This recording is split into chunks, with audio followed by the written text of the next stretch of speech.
This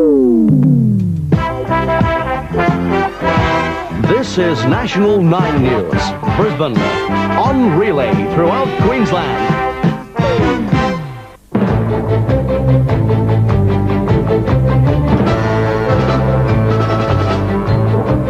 The spectacle we waited years to see, the opening of the Commonwealth Games in Brisbane. And from overseas, the Aeroflot crash in Luxembourg. This is National 9 News. Good evening, Don Seckham and Paul Griffin in Brisbane. After years of preparation, Brisbane this afternoon staged its greatest spectacular, the opening of the Commonwealth Games at QE2 Stadium. Wind gusts up to 40 knots played havoc with the ceremony and forced the cancellation of one of the major attractions, a parachute drop by 9 skydivers. But the thousands of people who packed the stands didn't go away disappointed. At the QE2 Stadium, the day began with a sunrise, a stiff wind and a couple of dedicated early morning athletes. Around this time, the problem of getting 60,000 spectators and more than 7,000 performers plus athletes into the complex seemed insurmountable. But months and months of planning worked superbly. Traffic flowed smoothly into about 14 car parks around the stadium, directed by about 80 police on point duty. All side roads were cut off and there was little, if any, hold-ups. The gates to the QE2 Stadium opened at 11:30. A trickle of people began arriving. An hour later, that trickle had turned into a flood. Many people took the advice of the Commonwealth Games Foundation and arrived early to have a picnic lunch in the Games complex. And the police were everywhere, unobtrusively on security duty. Spectators who didn't want to bring their car caught the train to either the Sunnybank or the new Benoon railway stations. From there, buses were lined up to take them to QE2 and the opening ceremony of the Commonwealth Games. A huge capacity crowd in excess of 60,000 people packed the QE2 Sports Centre at Nathan for the colourful spectacle, as an audience estimated at more than 500 million watched the rousing ceremony on television throughout the world. As His Royal Highness Prince Philip arrived to open the Games, amidst a tumultuous welcome, strong gusty winds swept across the stadium, blowing the slouch hats off some of the military honour guard. Then a 21-gun salute sounded and Air Force jets screamed overhead. A precision display by 6,500 Brisbane schoolchildren followed. Well, Michael, for some 6 months, these 6,500 schoolchildren have worked and planned, and that's the result of their planning. They also formed a huge circle, which was to have been the target for a parachuting exhibition, which had to be cancelled because of the high winds. Somewhat ironically, in view of land rights protests, a group of Aborigines performed traditional dances. Then, time for a contemporary Australian song.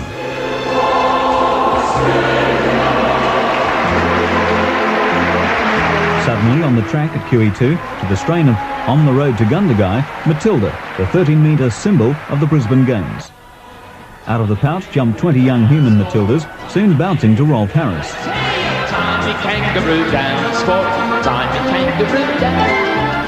The crowd joined in for our international anthem, Waltzing Matilda. Waltzing Matilda, waltzing Matilda, you come waltzing Matilda with me. The extravaganza over, time for the athletes and officials. 1978 hosts Canada led the way. There were loud cheers for the Falkland Islands team of 2 shooters.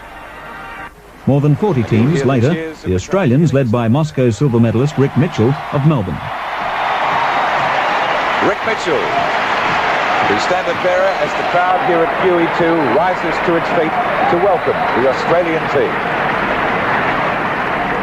For another Australian, the memorable recognition of great service on the track in 7 Olympic and Commonwealth Games. 31-year-old Raylene Boyle carrying the Games baton. In her last international meet, Raylene completed the 15,000-kilometre journey of the Queen's message.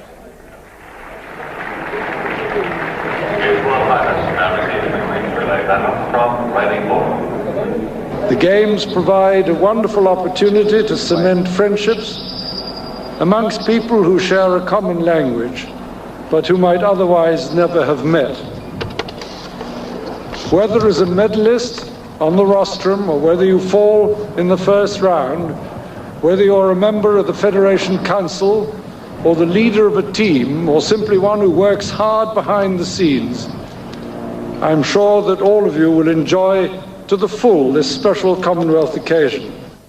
So at 4:20, the 12th Commonwealth Games were officially underway. Unfurling of the ceremonial flag and release of thousands of pigeons herald the athlete's oath taken by Brisbane swimmer Tracy Wickham. We declare that we will take part in the Commonwealth Games of 1982 in the spirit of true sportsmanship, recognising the rules which govern them and desirous of participating in them for the honour of our Commonwealth and for the glory of sport. And the quest for glory starts tomorrow with the first event, bowls at 9 o'clock. John Ross, National 9 News. Shortly before the Games opening ceremony began, police arrested 28 men and 11 women when an impromptu illegal black land rights march got within 800 metres of the QE2 stadium.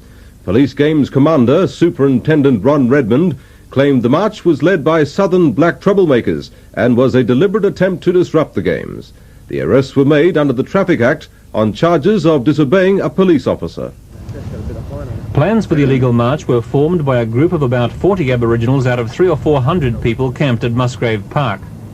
None of the formal Aboriginal committees appeared to be involved. The group travelled in a convoy of cars and a bus to Garden City Shopping Centre soon after lunch. Their plan was to march peacefully to the main Games stadium to set up a land rights picket for the remainder of the Games. When the march got underway, the numbers had swelled to about 300, including many whites. When police assembled to meet them on Kessel's Road, about 800 metres from the Games stadium, the marchers sat on the roadway in a pre-arranged plan of passive resistance. First arrests occurred when individual protesters refused police directions to disperse. The protesters then moved to the footpath where they continued chanting. Minutes later, police again moved in and more arrests followed. This is ridiculous. Absolutely. Most of the protesters went peacefully and there appeared to be no violence by either side. With most of their leaders locked in police wagons, the protest group straggled back towards Garden City, closely trailed by police. A spokeswoman said the group does not recognise white laws which prohibit them marching. We are marching under Aboriginal law. This is our country. We have every right to march in our own country. Individuals from the group say that despite what happened today, they will attempt further marches and pickets tomorrow and later in the Games. John Philp for National 9 News. Earlier today, the Duke of Edinburgh presented more than 100 young Queenslanders with his special Gold Award at a private but windy ceremony beside the Royal Yacht. Like all royal occasions, this morning's presentation ceremony was perfectly orchestrated. Several hundred people, mainly families and friends of those about to receive the coveted Duke of Edinburgh Gold Award, crowded onto the wharf beside the Royal Yacht. It was originally planned to present the awards on board Britannia, but this was changed at the last moment so that everybody could watch the ceremony.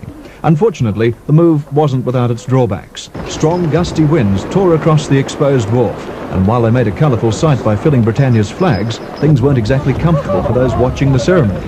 One young lady even lost her hat, but it was quickly retrieved by a gallant police officer in a small boat, along with a certificate which also took to the wind.